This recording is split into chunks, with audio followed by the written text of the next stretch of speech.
Social Development Minister Lindiwe Zulu launched Child Protection Month in Kimberley in the Northern Cape.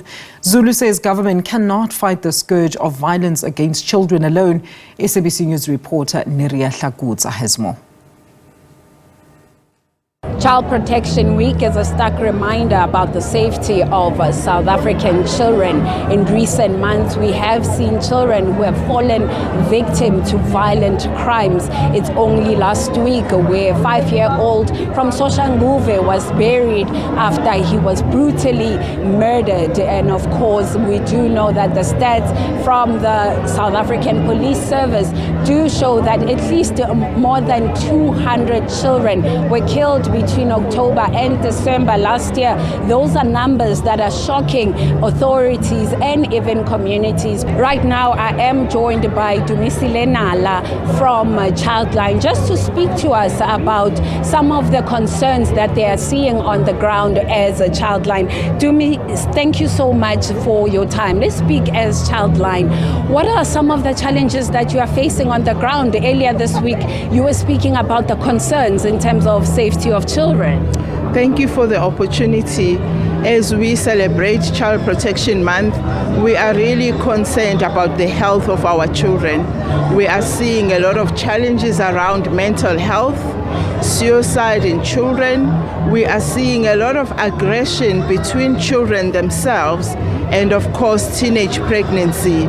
In a province like Kimberley, where there is a lot of poverty, that also plays itself in the lives of children.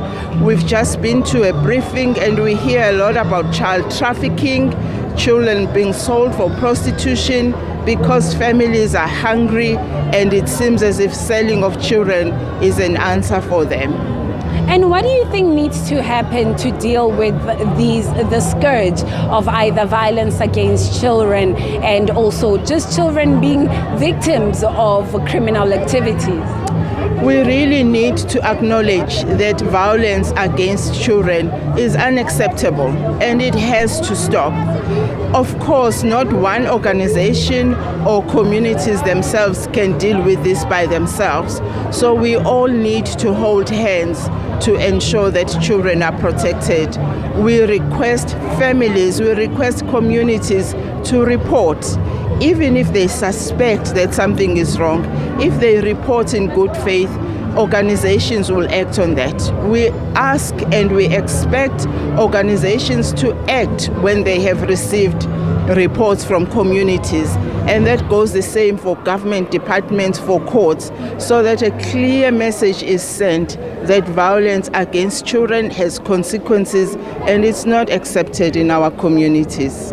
Dumisile, thank you so much for your time. That was Dumisile, CEO of Childline. It is clear that when it comes to children, even the minister was saying that it's a societal issue and it needs to be dealt with by all communities. It's not only going to be helped by government.